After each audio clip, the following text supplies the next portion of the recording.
There's just dudes that are naked there with their tollies hanging out. It was hilarious. And then What you want to see in 50Ks bro, video. and I'm kind of on my camera, but I'm like, they're going to think like this is weird. And this guy's like, He's like, hey, Chad, long time no see. Yeah. we love Sandy Bay. Shit excuse, but like I did tie my shoes too tight. So the tendon over here was absolutely mangled. Felt like my ankles were broken. Why didn't you just retie your shoelaces? Bro, where's the aid station? Where's the tunnel? He goes, oh, it's 3Ks down there. I go, 3? Look, I actually bought us presents, guys. Wow. I bought us peanut butter smoothies. This is lovely. This is the best. Are you okay? She's like, yeah. I'm like, do you need me to call someone or whatever like that? But I'm like super concerned. She goes, no, I just need a moment. So I'm like, okay, do you want me to wait with you? And she's like, no, it's fine, but thank you for your concern. She sprinted past me in the finish shoot. That's called that. Like, I stopped. I stopped to help you, bro. And then James goes, Jaddy, hi, you boy. I'm like, hi, you boy. He's just like, just going on. And then he goes, okay, boys, he says to his legs, let's pick up pace here. I'm like, you're actually going to pick up pace? What do you mean? Let's go at slow pace. Like, don't leave me. No, how long do you think it takes to heal after this 100K race? Months. Months. Yeah. Months. Shit.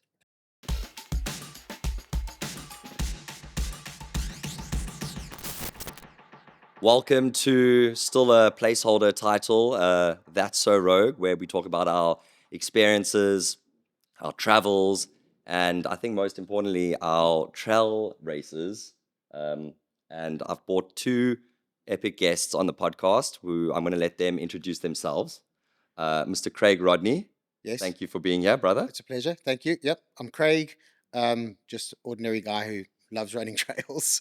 I'm a dad. I run a coaching business. I've known you through Instagram for ages. When did we meet? I think just via DM, via the South Africa account. You via still own the South Africa account? Yeah, it's been deactivated. Bro, I went to go and try tag you. Yeah, Where is it? Instagram shut it down. Why? I don't know. I'm fighting with him, but that's off topic. Never mind. Yeah, we're here to talk about trail running. Fair enough. Okay, so the guys, Craig Rodney over here, and we have Mr. James Baggins Norbury. Ooh, I like this. Okay, we like Mr. James Norbury. Do I introduce myself? Yeah, introduce Okay, yourself. so my name's James. I'm also a trail runner, adventurer, misadventurer, the word you just taught me, which I like. And yeah, I like running in the mountains to film music, often Lord of the Rings. So James and I actually, we became friends, also via Instagram. That's how Instagram has created so many friendships. I think James and I, again, had a lot of mutual friends. He said he was living in London, half Chamonix, half South Africa. And he said, listen, I'm coming to South Africa. We should get 1 or 2 runs in. Went on 1 or 2 runs, and then I get a message from him, bro, I've got this crazy thing. Would you like to come run in Saudi Arabia with me? Yeah, in January. And then we pull out the Saudi Arabia. I was about to say, like we're like 2 minutes in. We have to talk about the I medals. know, guys. Yeah, sorry. I wanted to actually wear it, and I will take them off. But like, Don't take them off. You own them. I think it's a little bit ridiculous. No, it's great. It's too late now. So we started off the year with Alula, which I definitely think Which is wins the medal of medals. the medal of It's a medals. very cool medal. 50 kilometers in the desert.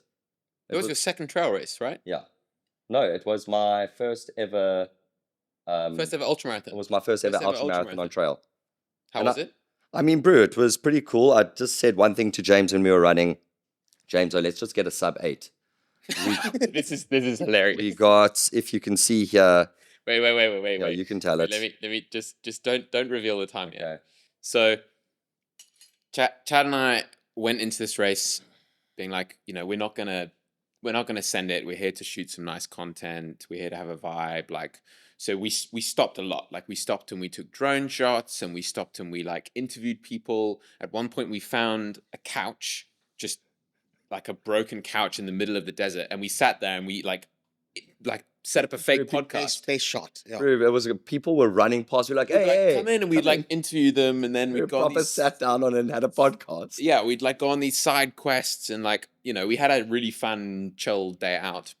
Which I was like, listen, we've just got to finish sub 8. I was like, bro, we're easily gonna finish sub 8. Don't even worry about that.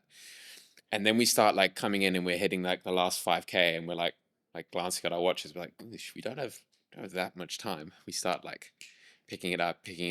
Oh, we're going at like 4:30. We're going like 4:30 a k for the last like 4 or 5k, and then the last 2k, I'm like, yo, Chad, we're actually quite close to the 8 minutes, and Chad is like, okay, and just like we zoned in. zones in, turns on, and we're like completely cooking ourselves now, like basically finishing at like almost flat out pace for the last like 800 meters.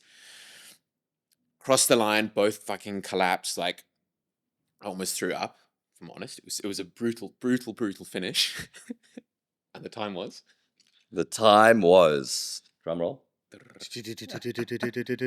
8 hours 0002 .65. So we were 2 seconds. 2 seconds, bro. Yeah. You just couldn't do it, but you couldn't. But you know what? It was also, again, it was never about the time, bro. It was always about just finishing the Trail race. running is never about the It's time. never about the time. And what I said to someone, what's quite funny, people are saying, Chad, like, what's some advice? You know, I'm coming from me definitely being a road runner. Love my road. And road running is definitely about time. It's definitely about getting quicker. You know, if you get caught, it's not get caught, but like maybe it's more for me, especially coming from a very competitive family. If you are walking during a marathon, people are just like walking past you, like running past you, going, oh, shame that person's walking, you know? Yeah. If you are running in a trail, people be like, what's this like running? Yeah. It's Especially quite, uphill. especially uphill. Oh, yeah. That was the biggest thing for me. I had this concept in my mind of trail running before I started. I also started running on the road, but I don't think quite in the same way. Like I've never run a road marathon, but starting to run on trail, and I was like, people were like, yeah, you must get into trail running. I was like, I just don't think, like, running up those hills, like, you serious? Like, that sounds hectic. I also thought you would have Yeah. to run up the hills. You don't run up I was hills. like, no. Except, Yeah, except except Cane Riley.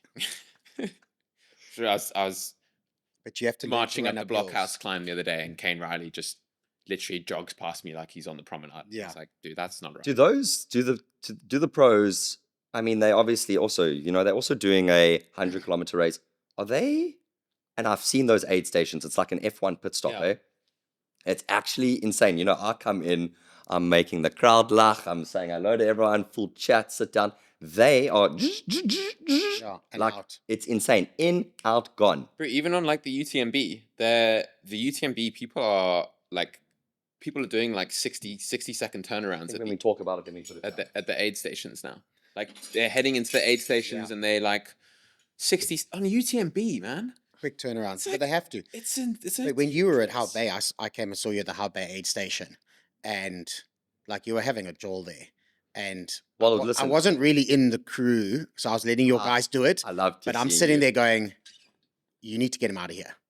Right? Like you'd had an ice bath, you were changing your socks, like your little massage. And I'm going, you need to get him out of here, because there's a fine balance between like using it to recover, to recoup, get some food, change socks and stuff, But- and Getting stuck. sitting too long. But Craig, you saw what I looked like, eh? I know, but And you did were you going to see- look like that no matter did you what. see So there's a rather pic- look like there- that walking. There's a picture of the three of us. James is on feet. He's like Yes. doing something. Yeah. He And did something. there's a I was- picture of I was you. rubbing Vaseline looked into so your concerned. toes. No, bro, there's this smile in your face. You're going like this, and I'm concerned because I'm looking at you like this, shocked. Have you seen this picture? No. Bro, it's just like, I don't know what you're saying to me. There Like, was a photo that you posted with me in the background, and I look concerned. And a Yeah, friend of I mine saw- messaged and said, "Why were you concerned? Because you were cramping." He goes, "You look really concerned." And I was like, "Yeah, because he needed to get out. They needed to get him out the aid station, I did spend a lot of time in there, but I'll tell you, but it was hot. Like you, it was hot. Listen, I'll be honest with you, coming over Souther Peak and then dropping down, you know, I felt like honestly shattered, because I was like, I do know those first 50 kilometers of the race, I mean, bro, I was unstoppable. yeah, it's Really? Guys, I honestly, like, look, I started off slow. I started off the race with Ezra, okay? And he was like, you know, people, you get into those pens, geez, people are quiet and like they've spent the entire year working hard for this. Then you get fucking me and Ezra, like two content creators who are just like, guys, how's everyone doing? Like, let's have a conversation. Like, is everyone like okay? Like, you know? But dude, the thing is, I actually think that is in service of a better race, because you're not so like tense. Bro, You know, you're just people- like relaxed and you're James, chatting. people were so and- tense and shame. You know, just the messages I've received from people. This one girl, she goes, "Listen, Chad, I just want to let you know, I don't know how, but you were speaking cuck that whole 20 kilometers. I was so in my head. And like, it was so refreshing to see how you were just like yeah. cruising and talking. Everyone was so quiet. Like, I felt like, geez, people must probably be sick of hearing my voice. But it was like, Bro, I was having full blown conversations with the oak behind me, the chick in front of me. And then I said to the two people in front, I'm like, bro, you okay in front there? Like, is everyone fine? But listen, like there's two runners. There's someone who's going to appreciate that and love it, and it'll mean the world to them. And there's another person who's going to go, I have to run faster to get away from this, right? So It's so like it's a Lula. you're servicing either of them, all the way around. right? Either of them. I'm like like in the start pen, your vibe, because I heard someone was like, he was asking everyone where they're from, and he was like, you know, and I'm like, yeah, I love it in the start pen, but like in those first 20 Ks, boy, I look- would be like, I can either slow down and let him get away, or I've got to speed up and get away from this oak because Because listen, I understand. It's like, fuck, everyone's like, you know, it's you. There's one line. yeah, So you kind of are forced to listen to everything. yeah, and it's a long day. Yeah. Like it is the longest day. You of know, your I think the race only opens up after Platties. Yeah. So that whole Wait, and before then you just like the whole thing, you people in trot front, really people trotting along, behind. bro. Yeah. so you have to kind of you're stuck at whatever. So guys, I pace. mean, those first 20 Ks is, and someone, and even Stu and other people, they're like, listen, it's free, you know? It's a free 20. And then you told me it's also free. Yeah, you need to arrive at that age. Sorry, You need to just- arrive at the first aid session 20 Ks Just a bit of, without having started. Context over here. Craig, I think I messaged you. Did I reach out to you? Yeah. I said, Craigie, listen, I had a meeting with a friend. Listen, he's a very fast runner. He gave good information, but I think, I don't know, I maybe want to hear, I need a second opinion. Yeah. You need advice from a slow As you know, runner. like it's like a doctor. It's like I just need someone else's opinion because, like, cool, I heard what he had to say, but like, I don't really feel that fucking confident going into like what he's just told me. He was like, your friends must have your water bottles ready. I'm like, bro, I'm just going to finish. Yeah. I want to know how I'm going to be feeling. How do I tackle the next section? When do I push? How do you just do this race and survive it and, you know, cross that finish line? And Craig and I met. No, we didn't meet. We met via FaceTime. Yeah, we had a We were call. on a video call. And, bro, we actually spoke for about 45 minutes to an hour. Craig, have you run that race before? Oh, Yeah, I did the 100 in. bro, Okay. this is a I've doyen done over here. I did the 17 hours. 60. I did the 60 a few years ago before they changed the format. And I wanted to do the 100, but they had a 17-hour cutoff for the 100. They had a 17-hour cutoff. Yeah, originally, and it was because they never had permission from Sandparks to race in the evening. So it was a daylight. They would have to run Wow. daylight to daylight. So you get 17 hours of daylight Wow. to run the. And I was like, well, I know I can't run. There was a 100Ks special medal. in 17 hours. hours. And so, but so the first year, 2021 was the first year where they did the 100K at a 24-hour cutoff. And that's when I went, okay, cool, I'm in. So I ran it at 2021. And you ran it in 17 hours and something. Yeah, almost 18. Yeah, Wow, let's- that's- No, bro, he's a beast. That's yeah, fast. 1749. But I'll tell you because it was an amazing thing, right? I'd run the entire route in segments over like different Yeah. weekends. Oh, the recce's. right? So So, you I'd knew the done the whole thing. recce's and stuff. So I added all my times together for the segments that I'd run, and it was 20 hours. And I went, okay, And cool. that's fresh. That's fresh. So it's What? only doing a 20 or a 25 or whatever it was. Not only, but doing the recce's, the 20, 25K recce's, and adding up those times came to exactly 20 But are hours. And you- I went, cool, if I can just run the entire thing at the pace that I ran my recce's, I'm on for 20 hours. So you I ran it targeted fast. I targeted 20 hours. But Craigie, let me ask you, when you did those recce's, first of all, number one, do you do them by yourself or do you do them with a crew? Did you take it easy? Because I those either recce's, ran them by myself or I ran with someone who, like, in a person. I think I did one of the UTCT. okay, and also when you recce's. stopped off at each aid station, I mean, how long were you at an aid station for? Not like me for 15, 20, eh? I was as quick as possible. Like what? Like 2 minutes? 3 minutes? 5 minutes? Yeah. No, you see, you have to That's do fine. No, that time, bro, you- like maybe like under 5 minutes. Right. Okay, I so- think so- Hout Bay was the longest because I changed my shoes, but I was Yes. like I changed my shoes. I had a smoothie, but my thing was just going like I would in my head I was going if even if I'm just walking, the 5 minutes of me sitting here versus the 5 minutes of walking. Yeah. I'm up the road. Yeah. You know, like, And you can just walk slowly. yeah, my thing was like, Yeah. just don't Just stop. keep my moving. my mentality was like, you don't have to go fast, but just don't stop. So what was the advice you gave to Chad on this phone call? I think the main one was around there are a few beast climbs, right? So there's Platter Clip up front at like 20 odd Ks, and it's 800 meters of it. I mean, Platter Clip, Yeah. as we know, is a mad climb. You've then got Souther Peak, so like Rocket Road and Souther Peak climb, and then you've got the out of Hout Bay. So Yeah. you're going up Fluckenberg. Struggled. It's rough, Shattered. right? Yeah. That's where I was So done. so what I said to Chad is, I said the truth is that, and if I use the analogy, I said it's like the difference between it's a snake bite, right? You're gonna get bitten, and that all three of those climbs, even blockhouse, it's gonna hurt. Told you this. But Bro, I'll be taking your analogy. No, this is the best, right? I've been Yeah. saying it to everyone. I'm like, the snake's gonna bite. Yeah, exactly. Because people were going so fast. I'm like, you're gonna get that venom. Venom, yeah. And so, no matter what happens, you're climbing a mountain. It's gonna hurt. But if you go slowly, that you don't onboard any venom, which means as soon as you get to the top and you start moving again, it's behind you. It was a snake bite, but it wasn't a venomous bite. But if you push, right, you get to the top, you'll realize 10 Ks later, oh, that was some venom. That was venom. It eventually kicks in, right?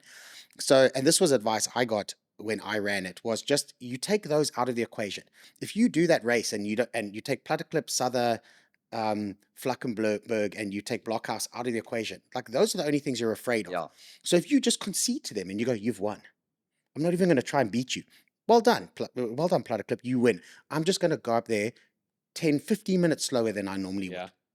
But you remove the power out of the climb. And then you run. You can run the rest. But if you take on venom at a certain if that 15 minutes that you gained by going faster, that'll be 1 kilometer. You'll lose that in an aid station. You'll lose it sitting on the side of a And path bro, somewhere. I took that advice and I went so slow. Also, Ezra and another mate, like every time I would push a little bit, he'd hold my backpack. No. He goes, bro, we got up 98 kilometers. Or like, bro, we got another 90 kilometers. What are you doing? Yeah. And I was like, That's you know what? good. No, 'Cause really, you go I have a out too problem, quickly. bro. I get excited. Want to show people I'm also fucking strong and I can be there. But that's when I go there, bro. And when I promise you, I've never felt more fresh. I told you, those first 50 kilometers, fresh. Coming into Landudno, seeing my friends, seeing the family, I was like, guys, I'm feeling like I'm having the race of my life. I haven't went Instagram live. Yeah. Bro. But Llandudno to How Bay is the killer because it's Agreed. midday heat. Bro. Souther Peak is So after I leave Landudno, horrendous. I changed shirt. Also, I had trained where when you do that whole Souther Peak section, I must have been on a trail, right? You go through Sandy Beach, you see all the O's on. There's just dudes that are naked there with their tollies hanging out. It was hilarious. And Not then what like, you want to see in 50 Ks in bro, your... and I'm kind of on my camera, but I'm like, they're gonna think like this is weird. And this guy's like, He's like, hey, Chad, long time no see. Yeah. we love Sandy Bay. But then you went on the rocks. So, bro, yeah, what the hell was that rocky section? Going from rock to rock to rock, bro. I had not trained on that. That slowed me down tremendously. And then you climb. And then you've got the Souther Peak climb. And guys, so then I take my gel because I'm like, okay, I'm going to need a little bit I need like a boost. I need like a rec marker over here. And I take this gel and I honestly nearly projectile chunded, hey? I could not stomach anything, and I was like, okay, thank God I didn't vomit. I've got that energy to give me that boost. Got to Rocket Road, bro, and I was just like, even though it's flat, there are so many rocks, bro. The toes, Craig, just from going, I could feel the toes were black. Yeah. And then, because you're trotting along, you're not lifting your feet off the ground properly. So you're Stubbing kicking your stuff. toes, You you're are tripping. kicking. Bro, the amount of times I kicked rocks, bro, and I was like, come on, bro, I just kicked a rock. Why do I have to kick another rock? What happened to you? What happened? So after Souther, because I was waiting for you at Hub Bay and I was following your dot. Was I going slow? I thought you'd pulled Okay, really? before you got to Hub Bay. I was like, oh, he's going to be on the beach. Even because I had Cooper, my son, with me, and we walked down to the beach. And we were like, that's got to be him. Because I'm like looking at this dot, and then it wasn't. Like for 15 minutes, I'm like, that dot is still on the other, that dot still says you're on the other. And I was like, oh, he's dropped. And I'm like, do I get in my car and drive there to see if you're okay? Yeah. Was the Whatever Souther like Peak, that. was that the hardest part for you, the Souther Peak climb? And then, No. and then, yeah, but then I went back to the aid station because my other kid was there. And I was like, And then I heard you coming in with, Oaks can hear you, right? Like, hey, okay, there's a full vibe. And I was like over the moon. I was like, oh, okay, he didn't drop. And I was like, okay, if you're in that aid station and then you were there, I knew you'd finish. Really, I had absolutely my boy, no love doubts. to hear No that. doubts whatsoever. I mean, I did look like I was worse for wear. No, but you looked like your body was hurting, but you were loving it. What do you think? You're a bro? sick, twisted bugger because you were actually loving that pain. I know, bro. I looked at the pictures. My eyes were rolling back into my head. Yeah. Like there were moments of like, bro, I was eating that cucumber with salt. Disgusting. Then the only reason I got that cucumber is because the chick in front of me, I think her name was Angela, speech therapist. We spoke about a lot of things. I was like, Angela, because you speak about a lot of stuff on these runs, hey? And I'm like, Angela, what do you feel like eating now? Like, what's going? She goes, I just feel like a cucumber and tomatoes. I go, ooh, I could probably do that. Because, guys, you're just thinking, like, what could my stomach handle? Could it? Then I think about Craig. Craig's always speaking about this famous peanut butter smoothie. I was like, that would be nice. And Stru's God, brother Oak bought me a peanut butter smoothie. Cute. Dude, That was really cute. when I did my race, because obviously Souther's midday, heat of the day, you don't know what you're gonna crave, what you don't know. Yeah. And I had Vanessa Sands, Ryan Sands' wife, was seconding me, so I was like, I'm in the best hands possible. Yeah. Like she's crewed Unreal. him to like She crewed Ryan Western Sands. States victories. Like, Yeah. we're good, right? Lucky, actually. I mean, you're very good friends with Vanessa and Yes, Ryan. yeah. Our kids are in the same class at Oh, school. cool. So, anyways, I was coming down into Hout Bay, and I just I sent her a WhatsApp, and I was like, I need a peanut butter bomb from Kauai. I like that. That's all I need. Luckily, I had you have this absolute clarity around it, and I was like, I that's what I need to be okay. And I got into Hout Bay aid station, and she was sitting there with a But I'm with a telling you, peanut that butter peanut bomb. butter Legend. bomb, guys, easy to go down. Another thing, I'll tell you, cold. Yeah. Nice in the mouth, in the Yeah. back. Because you're cooking. You're cooking. You are so hot, bro. Telling you, those ice bandanas, people putting ice on getting into that ice bath. I mean, it was cold, but like, there's so many people were like, dude, I washed my face with that.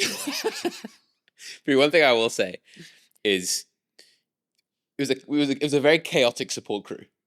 Like, Dude, the most chaotic, James. I could see you were like, my family were there, and my mom was like, boy, do you want this? Taryn, boy, It do you want was- this? Your mom. It was chaos. Your mom. I was like, this Shame, is guys. amazing. So 'cause- bless her soul. But I But mean, she also, it's difficult because she wants you to stop.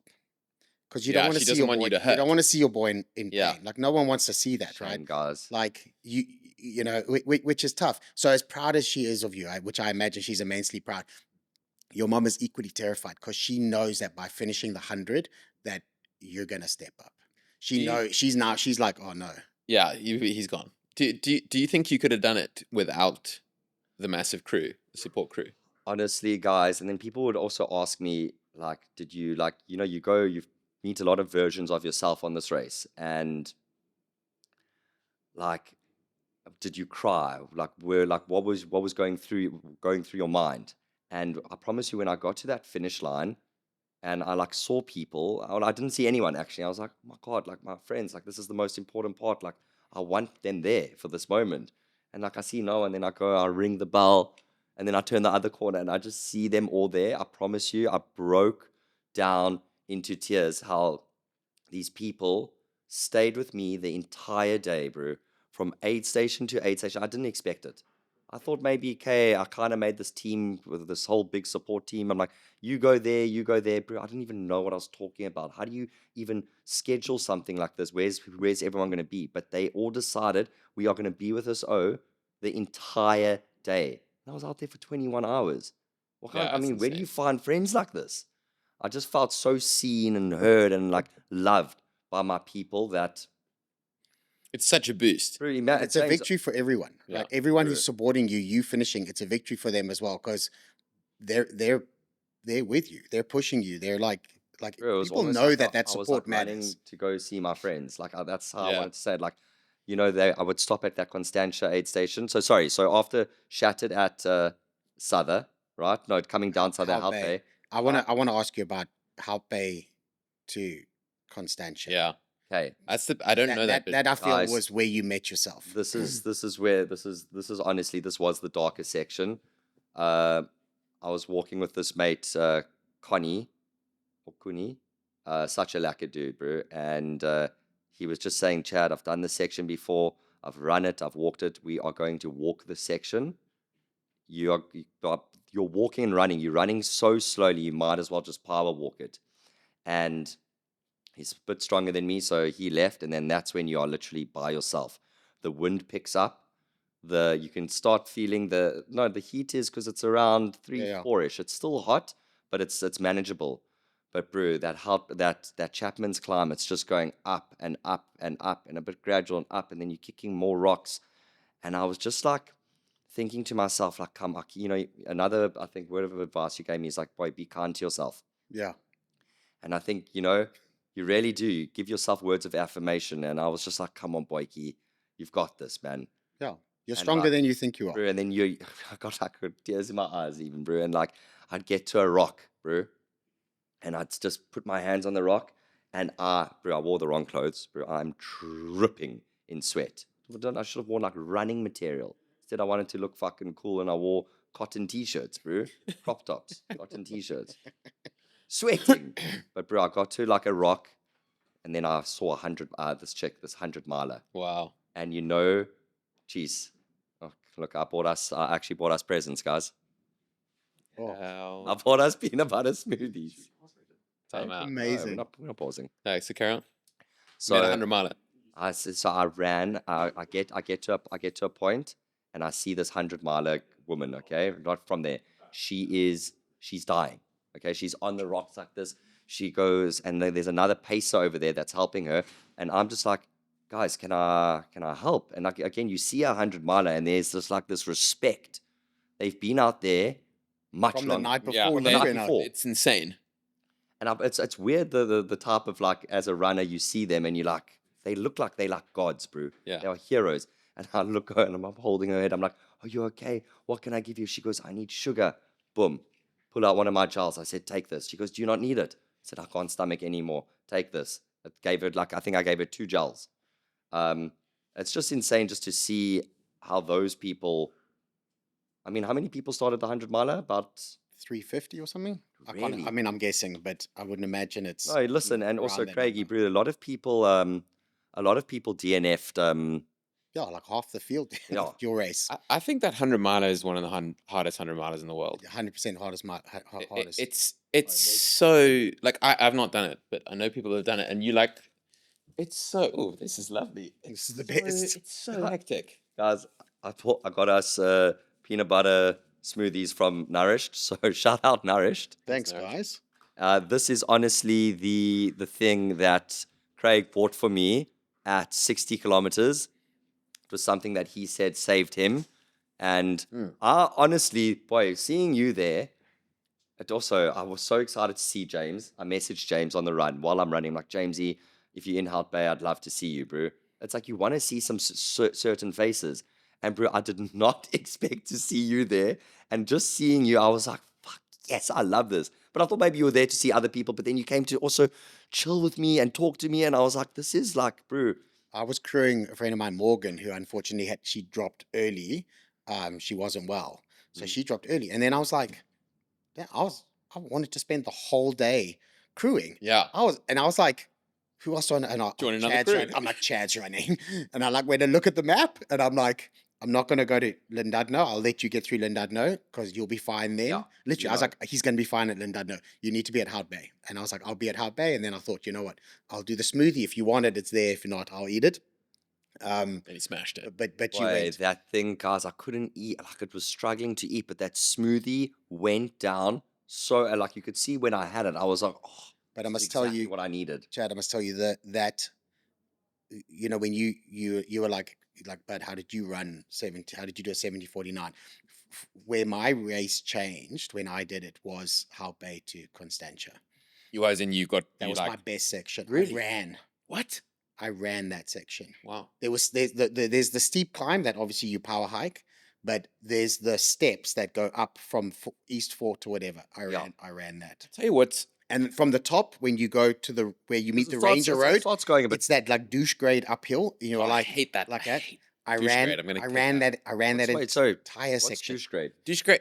I'm assuming you mean the grade that's like, it hurts to run, but you don't want to walk it because It's uphill enough that it's you should run it. miserable, but it's flat enough that you should run. Yeah. Should run. You should be running it, and when you walk, you're like, "Oh no, I'm losing That's time. the I worst. know I'm That's losing the time here." worst. I love That's that. the worst. I I love would rather go up like Yeah, steep. just make it steep or flat, whatever. Yeah. But douche grade, it's Douche like grade. when you're deep into a run, it's the hardest thing to run because your brain goes, "You should be running this." Like But your legs are like, but nope. your legs are So, but I ran that entire section, and shame, I feel bad when I tell the story. So, but there was a person doing the 100 that I knew with the year I did it, and she unbelievably strong runner. And I knew that she's a good runner. And I'm like, she's like, it's fine. Like, I'll see her at the finish. Like, I'm going to let her go. And there's that climb up like Flackenberg before you do the big descent into Constantia. And it's Yeah. like the steps and it's The steps. the most miserable climb I in the felt strong world. there, hey? By the way. So, but I caught her there and she was not in a good shape.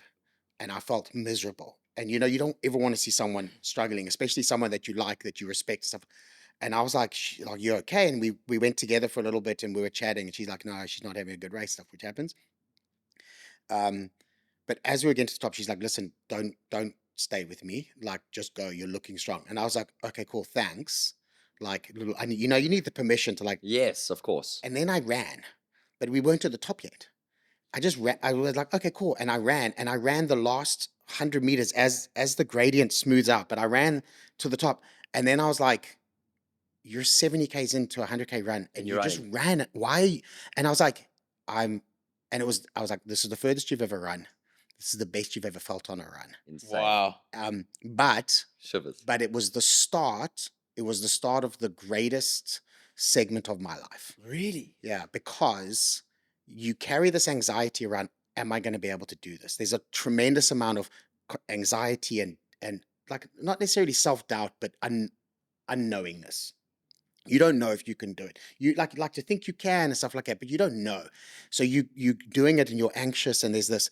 And as I ran over the top, literally my brain went, "Oh, you've got this." Oh. Yeah. Like You- literally, Yeah. I went, "Oh, you've got this," Yeah. and it I all know. left, all of the worry, the anxiety, everything, and I was free. I was free from that worry, and I'm a worry. Like my whole life is tied up with So worry. you let And the I- weight go. and I went, and I went, and I flew, and I was telling Chad about one of the other piece of advice is to run within allowances. So I'd given myself, instead of running to targets, because I'm like, if you're trying to win or set a PB, you run to time. Yeah. Right.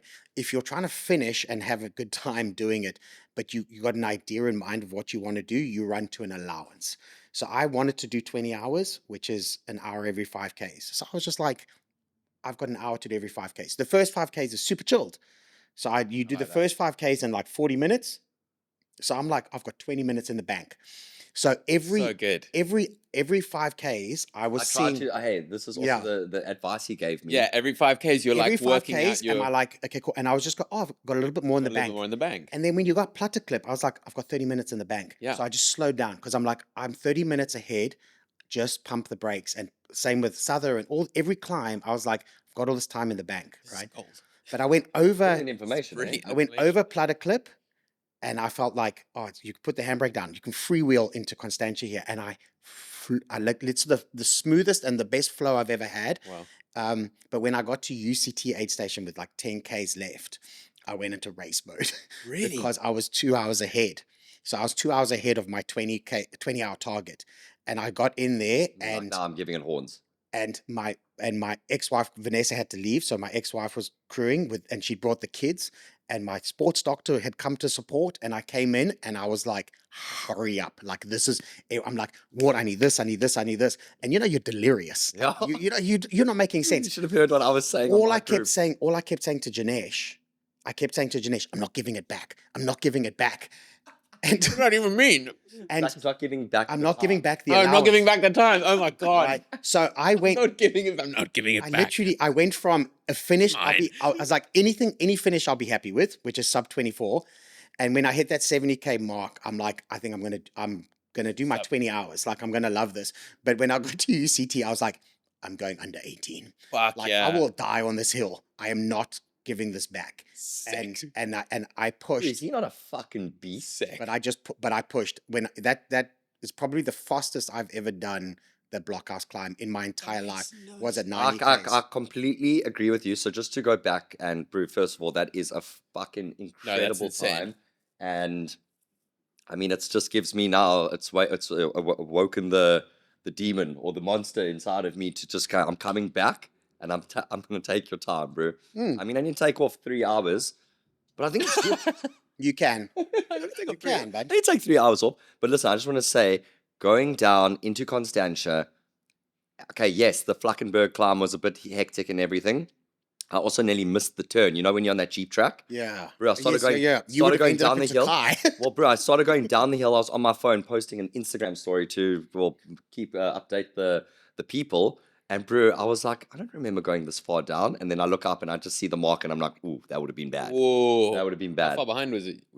No, about 20 meters. Okay. That's fine. But still, had to climb up 20 meters. I did that on. Anyway, then going through Constantia, it's all nice and flat.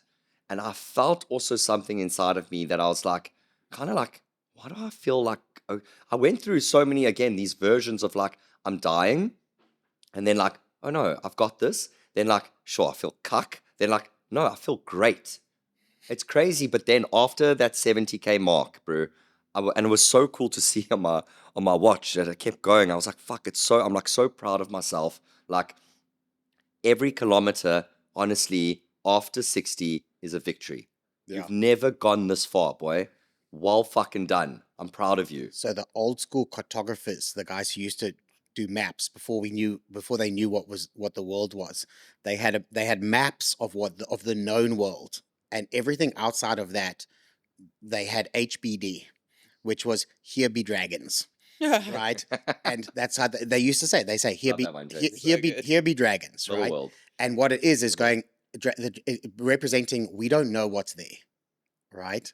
And that's what it is. When you run past the furthest you've ever run, Just here dragons. be dragons. Yeah, be dragons. Here- Let me tell you, there are dragons. Bro. Yeah. And that's it. You meet a version of yourself you didn't know existed. And I want to ask you about that. Like, have you ever been more proud of yourself? Bro, I was just like, again, being so kind and honestly saying, come on, boy, I'm so proud of you. Look what you've done. Look what you're doing. Like, you set yourself this goal, right? For the whole year. I mean, I went and I did all these races and I made my Instagram bio 1 marathon a month. And I went and did Maxi. And then I kept upping the ante, you know? Then 2 oceans, 1 in Uganda. Then Mutt 60, that was my biggest. That's a beast as well. And it's a nice medal. Mm-hmm. That is a good medal. It's a nice medal, James. What time did you get it, Matt? Did 10 hours 42. Sick. So that's for 60 kilometers. Mm-hmm. 10 hours 42. So you're working out like, okay, if I can do 60 Ks, you can do 100. Yeah. I mean, you can. Yeah, If you're you've got going that- up 40%. And it's you the know, same and- as going from 100 to a miler. Bro, 100K to a miler. but you know what? Like, I would say to myself, come on, boy, you've got that dog. Find that dog in you, bro. You know, you've got this. And then, bro, then doing this for this otter, I know you've got a nicer color one. Should we talk about it? Guys, this is the otter for me, and I do want to bring this up. This was one of the most beautiful races of the entire year, just because, I mean, that Tsitsikamma, Storms River, the otter or the Reto, I've hiked it in 5 days, and just the mere fact to think that you're going to run it in under 9 hours is crazy. Yeah. And again, I mean, I did tie my shoes. It's shit excuse, but like I did tie my shoes too tight. So the tendon over here was absolutely mangled, where pushing past after 15 kilometers felt like my ankles were broken. Why didn't you just retie your shoelaces? I did not think it's because I tied my shoes too Oh, tight. you were like, what is this? Yeah, Oh, I was But this so... is why you do these things, because you learn. And that's the best thing, bro. And that's like, you know, going into these races now, that there is so much advice that I can give to other people now that I know something so stupid of just, your shoes must be loose. You would think, no, my shoes must be tight for ankle support and twisting ankles. Bro, your feet swell. Your feet swell up, bro. Yeah, shoe size. Yeah. Yeah, I'll go up a shoe size. Anyway, Craig, again, being the legend that he is, did a sub 7. Yeah, but I think I've done 6 or 7 otters, and every year it came down because you learn. You know? learn, And bro. This is why, like, when people, there's always that age old question of like, where's the peak? And in endurance sports, because trail running is still quite relatively new and relatively like only starting to become quite popular in the last few years, like the there they are. Sorry. It's like an The- ice cream truck driving by. It's a smoothie truck. The peak of endurance sport is quite late. Mm. And I honestly think a big part of that is because you learn where your like pain tolerance is, or actually where it isn't. You like push it, but also you learn so much. Like, you know, sprinters obviously just like it's like raw power and it's obviously a lot of technique and stuff. But like in endurance sports, and particularly in like ultra running, you need just those notches on the belt. You need to just like learn and make mistakes and learn again and learn what your body needs and like, you know, like salts and whatever and tying your shoelaces and this is why I think like actually like it's like fine wine. Like you mature into these Well, sports Craig a lot is, later. You have to learn this stuff. Craig is Yeah. over 50. Yeah. Really? Yeah. Looks good, eh? Real good. I'm trying. But also, Craig, they do say, like, I mean, James and I, we in our 30s, the older you do get, like our boy Eliud Kipchoge's, like he's over also 40. Like you get, we're not at our peak. That's what I'm trying to say. No, yeah, your best is still to come, but it's a combination of, especially in endurance, it's a combination of like physical. There's a lot of learning, like a lot of understanding of how your body works and what you respond to and what you can and can't do and all that kind of stuff. Also, Craig can't run it anymore.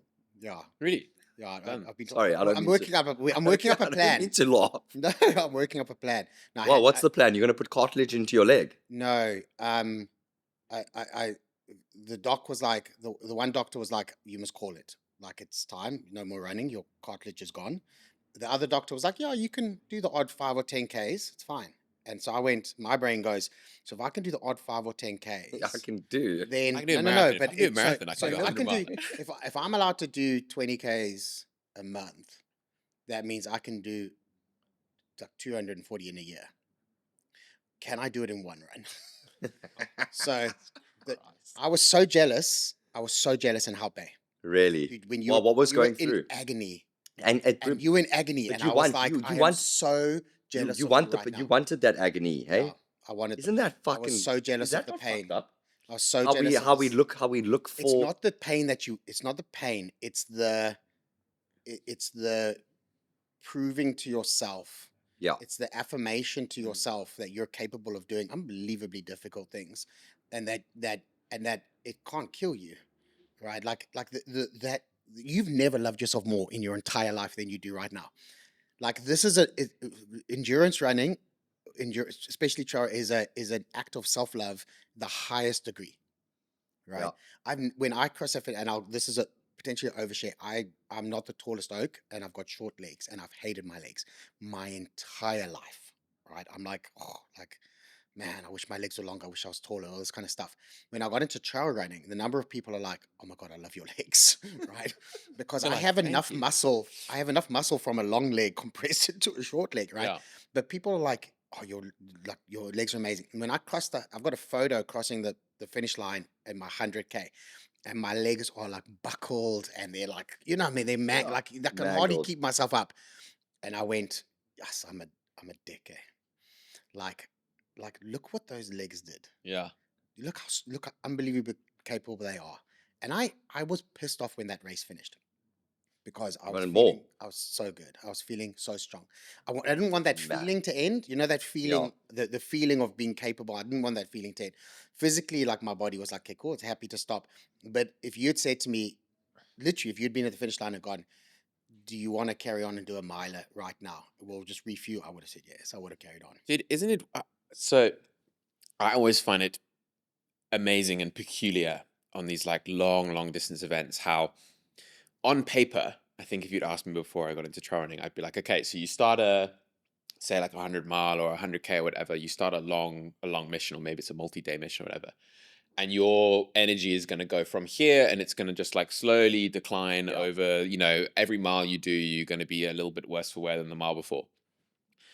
And it's just so not like that. it's so strange that like you go down, you go up, and you have these Yeah, waves, and you have these things, and then you're saying like the last 30K were your strongest, It and was you like a said negative split in a 100K. it doesn't. It's like it's so strange, and to me, there's some because it's like physically doesn't make sense, and it shows that like so much of these like big projects, so much of it's in here, Yeah. so much of it's in here, and like I remember doing the running the UTMB route in summer this year, and I didn't run it in one go. I ran it in a couple days, but every day I was like felt better than the day before. Well, It James, didn't make any James, you, sense. you did mention that your body, because I was saying I do want to come do this, but I'm also a bit scared to take on, well, it's 160, 170K and 11,000 meters. 11,000 meters of elevation.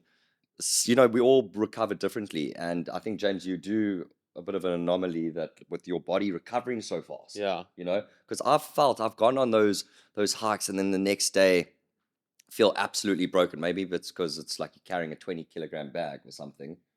But again, it's in the mind. But you Big can time. train for that. Yeah. Like if you know that you have Listen, to show up also, every day, Craig, you just structure that into I your don't think training. I did the right training for this. I mean, I did a couple of runs.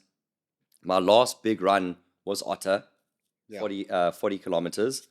But again, I was on my legs for 8.5 hours. So I think that's decent Yeah, training. if you'd run it under 7, you'd have been fine. Okay. But you know, another thing I want to say is that, bro, it's crazy to think that 200 people, 50% of the course DNF'd. And it's, you know, no one ever told me that. Because imagine I got to an aid station and James would have been like, boy, you know, like 50% of DNF'd. Suddenly, Maybe yeah. it would have flipped a switch maybe in my head to say, like, maybe I can't do this. Hmm. Maybe there's something wrong. Maybe people are pulling out for a reason because they are hurting. It's hot, dehydrated, heat stroke. There were so many factors.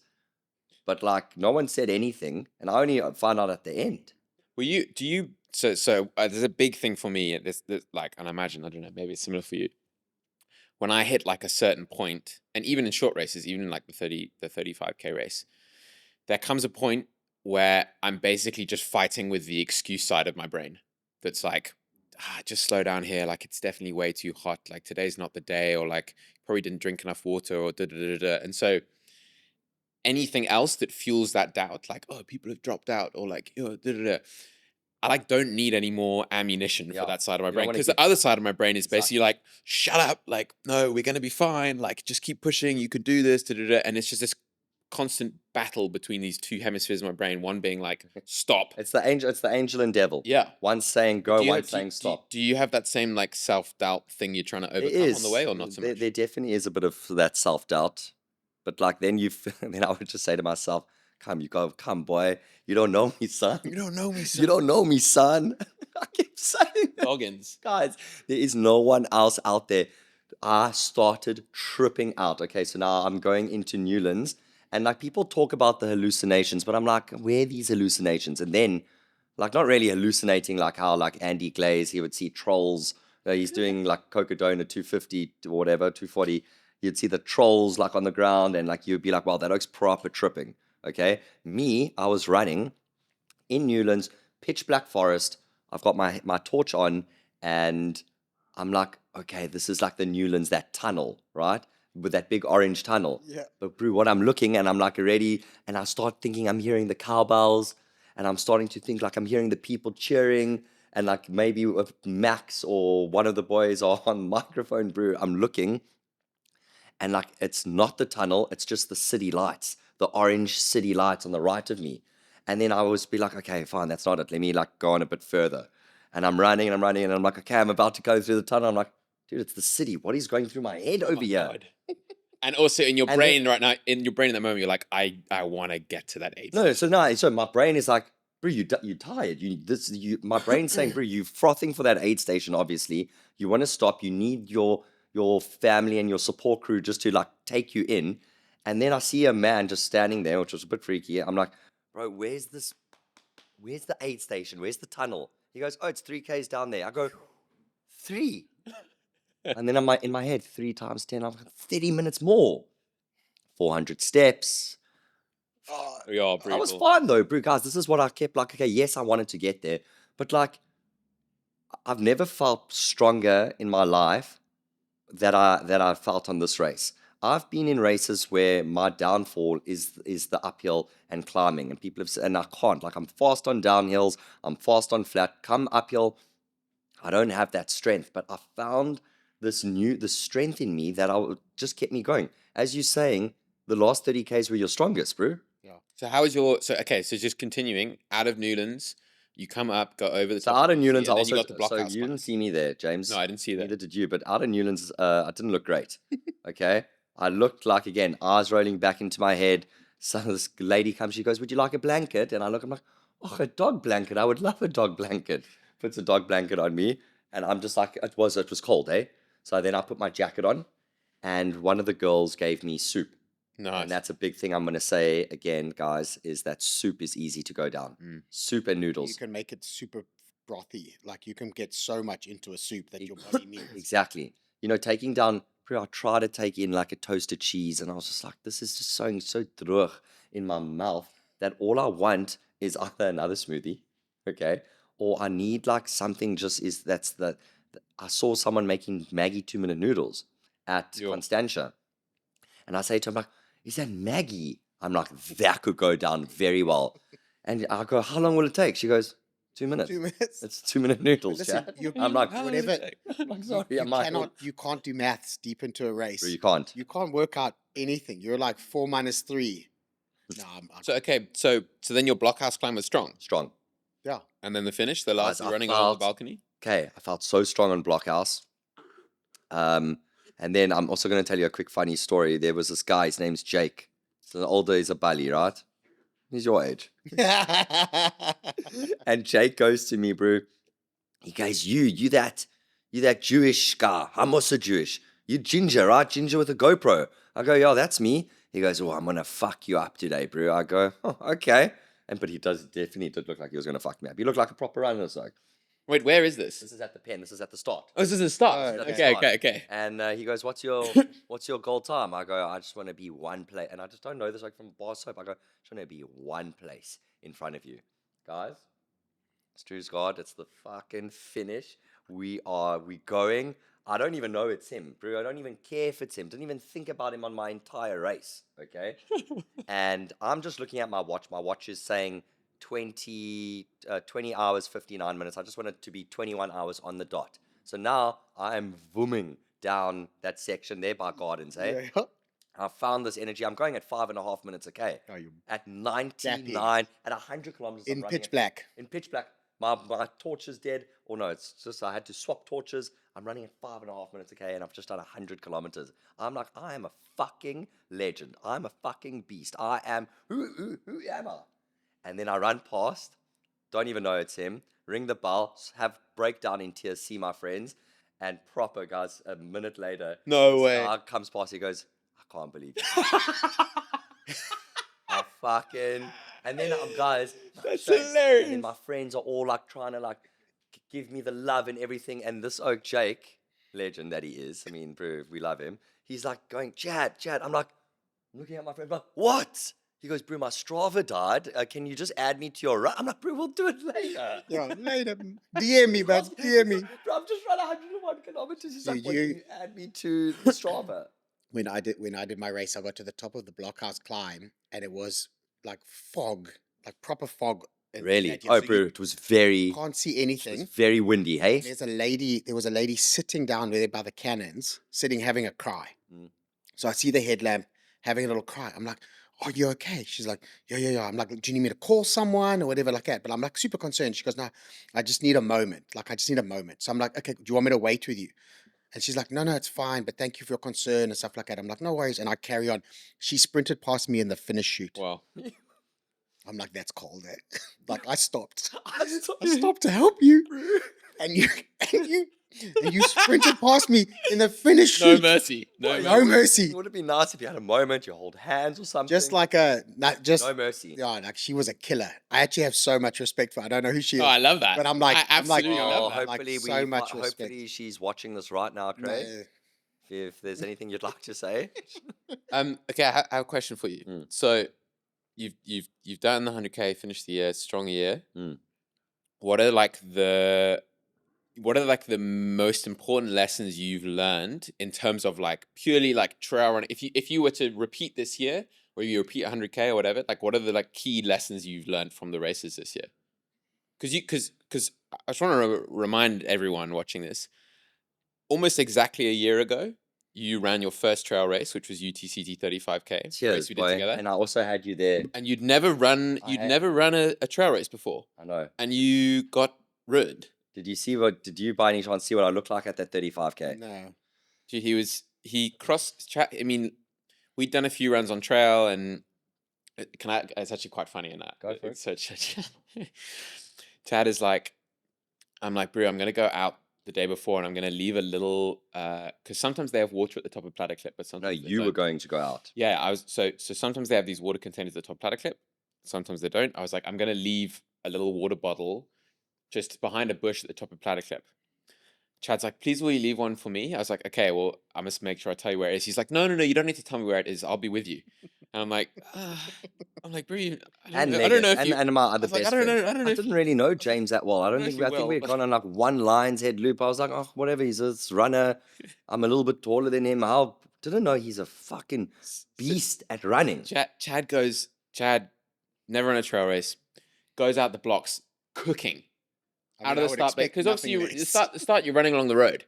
Chad goes out like a fucking bat out of hell. No, top 20, top 30. Top 20, top 30. And you like, I'm like, I see him zooming off. I'm like, okay, he's. And I said to Leg, is my best friend, I was like, bro, where's James? I thought James was like such a good runner. Bro? No, this okay.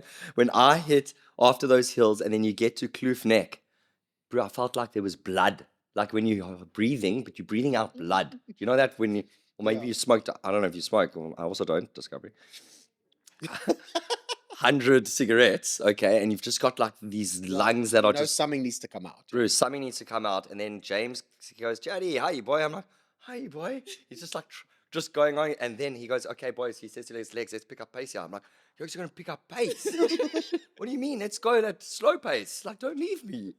And that's when I knew I was in a lot of trouble, because I think that's after the first 5Ks. And then I was like, geez, I don't think, have I ever even gone up Platter Clip before? I think maybe once in my life. And that's when... before Platter. Yeah, that's before Platties. That's when the race was ruined. So Chad crosses the finish line. I can't remember what your time was, but it was 7 hours. Crosses the finish line. For 35 Is like in pieces. Is like cramping, is like screaming, like you had such bad cramps because he hadn't had any salt at all for the whole run. He'd just been like, and it was a hot day as well. I didn't have my nutrition Not enough waxed, water, bro. didn't have his nutrition waxed, didn't have his salts on board, had never run a trail race. You're just in pieces. So just going back. He had Gears, you know. You had Gears, but you were broken. Yes, so bro, that is that you've changed a lot in the last year. So again, that was a bit of a realization that I had, looking at that moment of just really being, as I always say on all my Instagram stories, guys, I'm in a place, either from being hungover or like something bad happening in my life or, chaos. That was being completely in a place at 35Ks. And I'm fucking, again, bro, I'm just so proud of myself for working so hard at it and putting in the training. You can't just go do these things. I did that 35K and I was a vinchat. I was arrogant. I was saying, oh, I can run a marathon. I can run a marathon without training. And the thing is, I have a natural fitness. I can. Okay, it might not be like I can definitely probably do it in 3 hours, 40 minutes. So I took that attitude into trail, and it just doesn't work like that, bro. No. If you do not train the hills, and if you do not get proper nutrition in and all of that, you're going to meet your maker, bro, and you're gonna be in the biggest place of your life. If I can give you some encouragement, being the bully on the podcast here, is like I only started running at 40, right? And Really? so yeah. Wow. And so like I ran at school. I did cross country at school, but then I started smoking, and then you're like, oh, like I lost interest with it. So I kind of really started trail running it. Thanks, like my friends Mike and Dean kind of got me into it. Dean entered Otter and was like, I'm not doing this alone, you have to enter. That was my first trail race. Like I was like, okay, let's go do it. But having run for 10 years, and I think I've done 6 or 7 Otters, so that's always my benchmark. the opportunity for improvement is incredible, Mm. right? But it comes from knowledge. It comes from understanding your nutrition and your training, and like you want to get analytical about it. Like I know you're like a vibes and a gears guy, but I also know that you're competitive, and I know that you're not competitive that you want to beat other people. You're competitive that With you want to be the best you can be. I want to be exactly. That's the thing. That's I wanted to have this whole thing. Chasing PBs because I am. Bro. I don't really care about everyone else's time except No, just beating my brother-in-law. But that's another story for another day. But it's like you always want to strive to be the best version of yourself. Maybe the fittest, the strongest, the fastest version of yourself. Don't do it for the other people. You got to do it for yourself. yeah, And that's what I'm trying to do. And again, seeing that improvement from the 35. Okay, now it's you want to go cool to if I had to do the 35 again, bro, I'd smash it because when I did the 35Ks on the route, I was like, Yeah. wow, I've done the first 35Ks in 6 hours and 20 minutes. That's already, going slowly. Yeah. and that's going slow because in my head, I know I have to go slow. So I'm like, fuck, boy, look what you've done. Look how much look how what a privilege it is to have this able body that is so strong that it's about to take you over 100 kilometers. Yeah, but it's more than that. So my mom sent me an article a couple of years ago because I chat my my mom worries. I've got older brother, younger brother. And she worries about, but she doesn't worry about me as much. I don't think. Was Right? you the middle, you're the middle Yeah, child? middle child, right? But no, but like because and I always do like in her mind, I'm like doing always my life is doing dumb stuff, right? But she sent me an article around on adversity quotient. So we have IQ, we have EQ, and we have AQ. And AQ is adversity quotient. It's your natural built-in ability So many to gold to get. nuggets. I've never heard of AQ. No, but I hadn't until my mom sent me this article. Shout out, mom. Yeah, and she's like, this is why I don't worry about you. She goes, because you have incredibly high AQ. She goes, your ability to withstand and endure adversity is tremendous. She goes, always know you'll be okay, right? Um, when we run, no, listen, but when here's the thing, the moment that start gun goes, you know you're not going to win the race. So why are you doing it, right? So and that's the thing, you realize like I'm not doing this to win the race, like but there's your race, and for me it was, and I only kind of realized it recently that like I'm at my strongest the worse it is, Mm. right? I did a compilation reel on my Instagram of like all the videos of me being in the most hectic storms and wind and all this kind Love. of stuff, right? But if it's like a perfect day out, I have very little interest in running. But if it's blowing a gale, The more dangerous, oof, not I'm in. dangerous, the more adverse the conditions, the stronger I am relative to the field.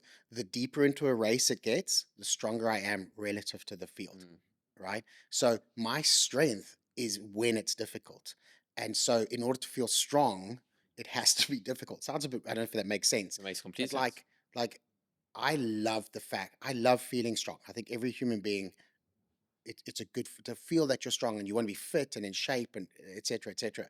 But certain people feel strong in certain scenarios. I feel at my strongest when it's miserable. Like, and that's why I said seeing you at How Bay, I'm like, I would be feeling like you, and in my head I'm going, I'm about to hit my peak. Like it is about it. Everything is about to swing into my favor. The harder it is, the more in my favor it is. Because I'm better than everyone else in that environment. Like a perfect day, I'm gonna get trounced. But when it's miserable and half the field, I'm like half the field's It's gonna like raining I'm like half the sideways. field's and gonna like, drop. I've beaten yeah. half the The field just wind's by blowing you finishing. off the Yeah, mountain. yeah. Craig's like, Yeah. The aid station's blown away. You're like, "Ugh." Yeah, but I've lost all my fuel. yeah. yeah, and I don't like it could very well be an ego thing. I'm not a therapist. There's probably like psychoanalysts going, oh, it's egotistical. Like it might be. I don't really care. But it's when I feel at my strongest, and but so it is. It's an AQ thing, and AQ. and for you doing your runs, and the reason why you feel so accomplished is because you're sharpening that AQ knife, and you're like, well, now that you understand it, now your problem is No, and is now going, what's next? what's next? So this is what I want to ask. This is what I want to ask. Is there's two questions in this one question. Chad, heading into 2026, so you've basically come from what I can see in the last year, from being a strong road runner to going into trail having no clue what the fuck you were doing, Mm. and now coming out and being a pretty decent trail runner in the course of a year, which is impressive. So heading into 2026, what are the maybe goals, and also what are the lessons you're taking into next year that you're like, okay, I've got a year of races and notches on the belt. These are the kind of improvements and key takeaways that you're going to take Look, through. I think again, I did this whole thing a marathon a month. So it's epic to keep up the training, but again, I don't know how the longevity and what's the word I'm looking for here, how good this is for the body to do one full race a month. Yeah, Because I particularly know if you're racing as well. Eh? Particularly if you're racing. exactly, and you know that is my problem. I can say to myself, I'm going to go and do a race, and you can do a race a month, but take it chilled. But I know myself. When that gun goes, yes, okay, depending on what it is, like I'm still gonna give it horns. I still want to prove to myself that I am able to actually smash things. Do you know what I mean? So going into 2026, I haven't decided yet if I am going to be doing a marathon a month, but fuck, it's so cool. I mean, But like but I this, wanted, I feel like this year. Sorry, I interrupt you there, but I think this year, like, because you came in with all your medals, right? So this year was I want to do a marathon a month, and you've got all the medals. Potentially next year you go when we're recording this podcast in a year from now, that you're sitting with 3 medals. yeah, Yeah. But it's the Three three big races. Big ones. races that you've isolated in the calendar yeah. and gone. This is what I would like to accomplish on this race. It's not just about a time thing, but I want to feel this way while I'm racing. Like I want to do, it could be a time, a distance, No, or how I I know. feel or whatever. But you may want to narrow the race You're calendar right. I down. feel like again, guys, I made it my personality, and like I feel, and I hope I did inspire others. I mean, I got tons of messages. Chad, I've signed up for my first marathon because of you, and I think that's so epic that what I've been able to do and share my journey. Again, at the end of the day, dude, I'm just a regular Yeah. dude who just decided to listen. I've also was a cross country runner and a sprinter. I've been running my whole life, and you must. So I mean, I do have that competitive and that running energy and that blood inside of me, but it was fun to take on all the races. But I do hear what you're saying. I can tell you now, my races that I do have signed up is London Marathon in April. Cool. So that would be a cool goal. If I could start a proper training block, I would definitely want to go for a time Yeah. and do a sub 'Cause it's three. nice and flat, Joel. And that was one of my goals for this year. My two big goals for this year was a sub 3 and to run a 100-kilometer race. So we checked one of them. Decent. To run a sub 3 marathon is very hard. I mean, It almost has to be just the focus for like 4 months. exactly. Well, not 4 months. I think it's 16 weeks? Is that 4 months? It's nearly, yeah, it's 4 months. Okay, so I need to start. And also that's still hard. And then you said you were going to do UTD 100K. Yes, okay. So this is my problem. But now, like, 100K is cool, but like, I've done that. Maybe a miler. Maybe a mile. And what are the Why are you shaking your head? As someone who is 50 and has been told no more running, this is you got to look at this as a 20-year project. Yeah. You've got to decide what's more important to you to be able to run and do this for 20 Yeah, years. because you miss it, eh? Do you want the buckle? I know. So do you think doing 100 miler, say Chad did 100 mile next year, do you think that's no bueno, like not a good idea? I mean, he's the only one who can answer that. What I'm saying is Don't break yourself. in the going process. from 100K, like 100K was a stretch. To then re-stretch, I feel is you're introducing a risk that is not necessary. Again, like, why do you need it? Like, I don't think you do, but you're a secure enough dude. I know you, right? I don't think you need. I think you want it, and and that want is very healthy. But I wouldn't rush to it. You know, like you got to be careful. Okay, The fine. amount of damage that you do to your body. I know. How long do you think it takes to heal after this 100K race? I mean, you've seen the state of you've seen the state of the toes. Like months. Months. Yeah. Months. Shit. Okay, so what are the big things you've learned this year? For people running, for anyone watching this, it's a trail runner, maybe getting into trail running, or maybe like similar to you, got like a solid year or two under the belt. Like, what are the big things you've learned to carry forward? You are so much stronger than you think if you have it in your head and you tell yourself that you can do it, bro. I think that's being confident and knowing that you can do something definitely helps push it over. Because as we said, yes, you need to have it in the legs, but it's also in the mind. When the body gave up, that mind and the heart, that's what's going to take you through. Being kind to yourself and looking throughout the whole year. That's what takes you through. What else have I learned this year? Sure, I haven't learned anything about rest. Didn't rest once, so. But Brew, one thing I think you're not saying, which I'm seeing, is this. I know this has come from this like marathon a month thing potentially, but like you've been very consistent. Like So yeah, you've sorry, that is, I know. So trained like throughout the whole year. There is. So I think consistency definitely is a huge factor. I mean, there will be breaks in the Strava thing. Look, I was consistent. I would have preferred to have done a little bit more strength training.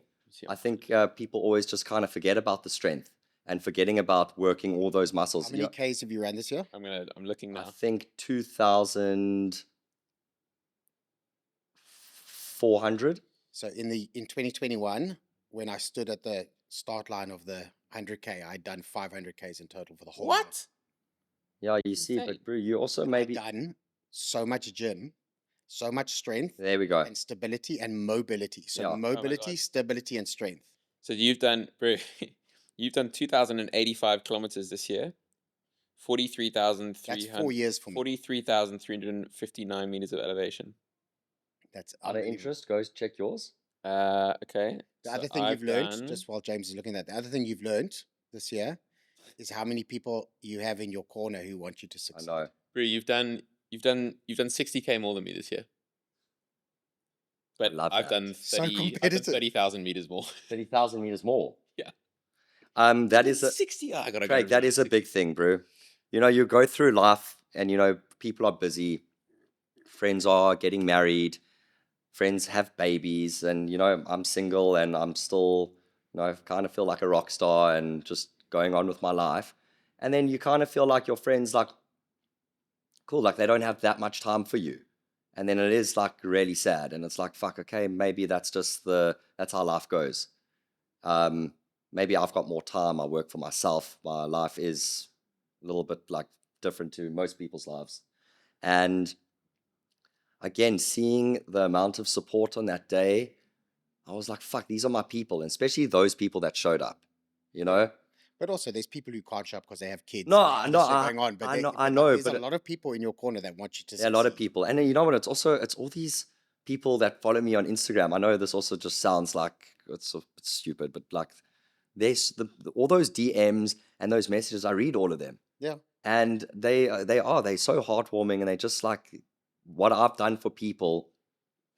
It's and what people have done for me. It's like it's so beautiful. And again, just having that support and having 100,000 people basically backing you, it kind of gives you like. That was also another thing. I was like, fuck, I've made so much noise about this race. I'm gonna like.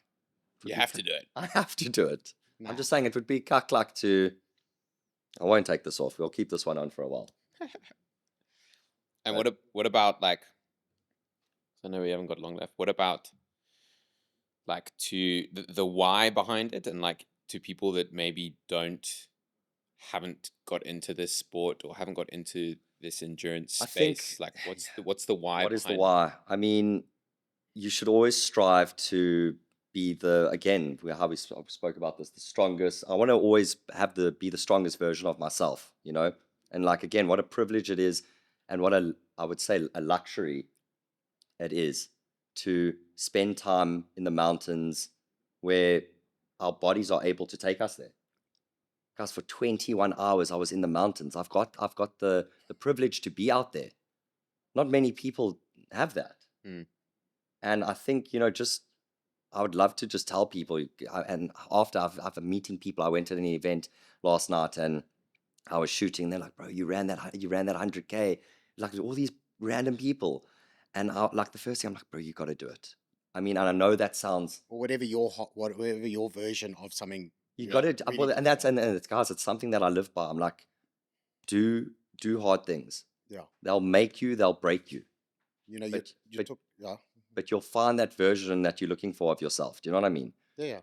You're talking about the privilege, like, you know how privileged your life is when your primary suffering is voluntary. Mm. Like, I know that's a perspective, right? Like, we your life is so good that your life is so you good need that voluntary suffering to find meaning. so that's the whole thing. I've chosen to put myself, like, no, who's going to choose to put themselves through that pain? Like, people look at my nails like, but you did that to yourself. I'm like, yeah, I chose that. I chose that suffering. Yeah. It was like the little video I sent you, which I know you listened to after your You race. sent me the most beautiful thing that I wish I would have listened to. It had the gladiator music behind it. But I basically said to Chad, I was like, you've not signed up for a normal, ordinary life here. No. So like, be prepared to put in an extraordinary effort Yeah, lean into it. because like you have chosen this, and the result of putting in that extraordinary effort is to be able to live an extraordinary life, I think, and to be able to, as you said, to have the privilege to be able to do these kind of things. I agree completely with everything you're saying. I think like stepping into that pain cave, that discomfort, misadventures, as you called it, the AQ was it? Yeah, AQ. yeah. Like I think there's so much growth there. Like Yeah, that's where all the growth is. As soon as so you, much growth as there. soon as you step out, we all, people here in Cape Town and all around the world, we all, like, you can be in a bubble and you can get sucked in, and life can become, I think, just so comfortable And it and- puts perspective on things as and well. so easy. But then, like, where do you grow? Everything's the same. Do you know what I mean? Go out and do something that is so fucking challenging that puts you in tears. Humbles you. Humble. Yeah. Go eat some humble pie. But suffering is a skill, Mm. right? Like it can be fine tuned, it can be trained, it can be improved, and I think that in being able to endure and being able to make your way through adversity and navigate difficulties is universally applicable throughout your life. We're all going to get sick at some stage, and we're going to have to fight to recover from that. We're going to have family that's like, etc. Like, what a blessing to be able to enter any phase of your life or any situation in your life knowing that, you know what, at least I know I'm tough. Yeah. But also like I feel like I have such a different perspective on stressful things because of Because you've put yourself, Yeah. and I completely agree. You know, yeah, when we need Need to done. shoot, so yeah. Because what I've done with my life, and James, you and you as well, like, we've put ourselves in such hectic situations in our life, like, pretty deep and pretty hard, and how we've overcome it. We have the skill, and we know what it takes to overcome these things. So when things go wrong in our life, it's like, oh, yeah. piece You're of like, cake. this is stressful, but it's okay. it's not as stressful as being on the side of this mountain in this storm, like trying to find my gloves and like Yeah, it's not as stressful as going that. through hypothermia, Yeah. frostbite. It's simple. I'll be okay. I'll be okay. That's it. This too shall pass. Yeah. I'll be okay. It's the name of the podcast. I'll be okay. Ooh. That is very good. I'll be okay. I'll be okay. Hell. Or that's so rogue. And we've come full circle. And cut. Boys, thank you. That was fun. That was amazing. Thank you, man. Okay, so Chad, we've got some questions here from your followers about your race. Cool. The first one just says, you're incredibly inspiring. I mean, can I ask this question? The first one just says, you're incredibly inspiring. How juicy is your horsecock? Okay, so we'll move on. We'll move on. Okay. So what was the furthest Furthest. distance you ran prior to the 100K? Okay, furthest distance. Okay, these will be Quick hot fire, yeah. questions. 5 questions. Furthest distance was 60 kilometers. Mutt, 10 hours 42. Great race. Highly recommend. Okay, nice. This one's a good one. What do you think of to get through something so difficult? Like, what are you thinking of in What those am I moments? thinking of? I'm just thinking of, like, what a fucking beast I am, and honestly channeling what, like, come on, you don't know me, son. You don't know me, son. You say some crazy things to yourself on these races, and I'll be like, come on, you always be kind to yourself. come on, boy, you've got this. I'm so proud of you. And you literally are speaking to yourself because there's no one around you. You don't have to cringe or anything. I mean, I'm fucking running 100 kilometers. You can do what you want. And yeah, just speaking to yourself, telling yourself how proud you are of yourself gets you through. And it's like, okay, just another kilometer. Let's go. We've got this. Come on, boy. Love it. Did you need a poo these types of races? Thought about it, but there was nothing actually in the system that could come out. I did see someone took a fat shit next to the trail. My mate Ezra also vomited. I mean, the trails in Cape Town were a bit of a scene. Nothing you can do. I mean, if you have to shit on the trail, you have to shit. Okay, this one is quite an easy one to answer, but a good informative one. How do you know where to run, like on the route? Okay, so you load the GPX route onto your watch, and literally when you say start route, you say start navigation of doing the UT 100. Basically, your watch will be telling you if you're on course or off course. So it literally has the route. There's a little red arrow, so you always know to be following that arrow. If you go off course, it will vibrate or be like you're going off course. Also, every like 30 meters or so, there's a little marker. Very easy to spot. You really can't get lost on this route. Okay, nice. So this is a question. How did you take your nutrition? Like, what was your nutrition plan? Shout out 226ers for backing your boy the whole year. Nutrition was, I would actually have a gel on the hour every hour, which was 55 grams of carbs. Then in the left of my thing here was just plain water, and in the right was sodium. So that was that. And in the back, which was 2 liters, I had mixed 1 carb mix into there. So Nice. basically sipping on carbs, about 87 grams of carbs the whole time. I did struggle taking in all my gels after Southern Peak. I did nearly projectile. And that's completely okay. I mean, even the brand and anyone who runs races, you can't take in gels for 20 hours. You literally, it's not good for you. Yeah. So I did have a carb mix on the hour, every hour. And then I just try to eat some like potatoes and nuts. But yeah, it was getting to struggle city after Southern Peak. That maybe is something next year to work on. Definitely need to try work on that. Yeah. But again, training your gut is super, super important. Don't try new things on race day. Go in a couple of months before and start practicing using the nutrition so you can train your gut how it's going to feel. Okay, some quick fire ones. How long did you spend at the aid stations? Very different. It was great seeing my friends, probably about plus minus 10 minutes at each aid station, 10 to 15. Okay. How long do you think it's going to take you to recover mentally and physically from the race? Mentally, I'm fine. Like, it's quite cool to see that I'm fine. I'm going to a huge jewel on the weekend, frothing. Are you coming? Maybe. Okay. And then physically, I can definitely feel the body is a bit sore. The 4 toenails are black and probably going to lose them. I have been in recovery boots, the Normatec recovery boots, for the last 5 days, 2 hours a day nearly. That's been a huge, huge help. And look, I am frothing to get back onto my runs because it's inside of me. I need to run. Okay, nice. Did you have a goal finish time? The goal was honestly just to finish the race, but then it would have been cool to do sub 20. But yeah, I did 21 hours. Okay, nice. What made you start running? That's a good question. I don't know the answer to that. What made me start running? Okay, again, I've always been a runner my whole life, and my sister had turned around to me. My content was like very like party focused and like probably a bit like you're drunk on every video. And she was like, look what you look like. Yeah. I was like, I look like a fucking legend. She was like, no, that looks stiff, dude. And I was like, okay, what should I do? She goes, go run and be healthy. And then I started training for the 2 Oceans, started seeing other people. I was like, let me share my journey of like, look, I've again always been a runner, but I was like, I wanted to share my journey of like, and change the content up a little bit. And I was able to like completely change everything and inspire hundreds of thousands of people to start running so yeah, that was one of the reasons. Sick. Okay, this is a specific question about someone who's doing a long trail run soon. What is in your bag? Like, what's the mandatory gear that you have to take? Mandatory kits. That's honestly, it is hectic, especially if you're doing over 100. You need to have a thermal. You need to have a rain jacket. Those are the 2 very important ones. You need to have gloves. It depends on the weather of the day. As you know this, you need to have minimum 1.5 liters of water. If you're doing over 100 Ks, I'd have a 2 liter camel pack. because I sweat a lot, so I lose a lot of water, and I'd have obviously your two 500s. I think the Salomon race pack is amazing.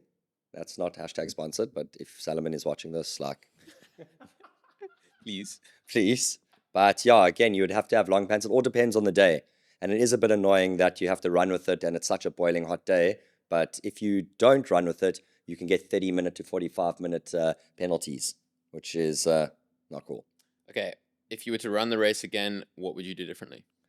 Again, I would have just like definitely a change of shirt at every after 50Ks, a change of shirt every 10Ks, because just you sweat so much and it's so you feel fresh when you get to each station.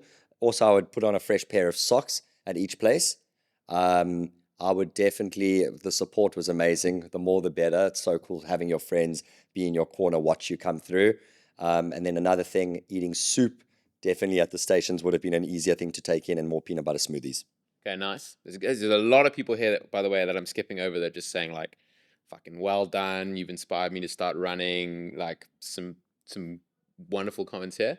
So this person says, for someone starting, what would you say the road to like from beginner to getting to run a 100K race would look like?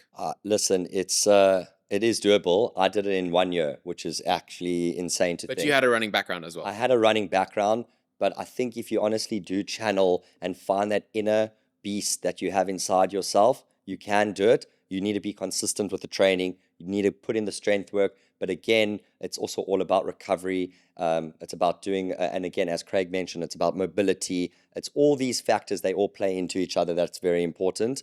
I think definitely push yourself slowly. Don't just go run one and then go run a 50K race.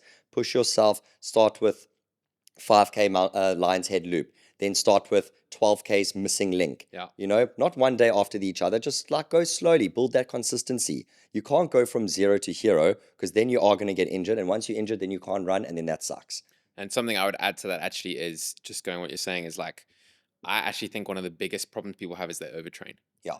And I'm historically someone who undertrains quite a lot, and I always am basically always feel pretty fresh. And I think it's because I'm not overtraining, and touch wood, don't really ever get injuries. That's the thing with me. I ran so many races this year, and that like my sister would be like, "Oh, look at your time, look at this friend B2." I was like, I was running a race every 2 weeks. Yeah. And I was pushing myself. I ran Uganda, then I ran Berlin, then I ran Otter. Yeah. And No, then 2 weeks your later, body's not recovering. and then I went 2 weeks later to go run Cape Town Marathon, which got cancelled. Still ran a 30K for 4:30 a kilometer, but it just, my body had not recovered.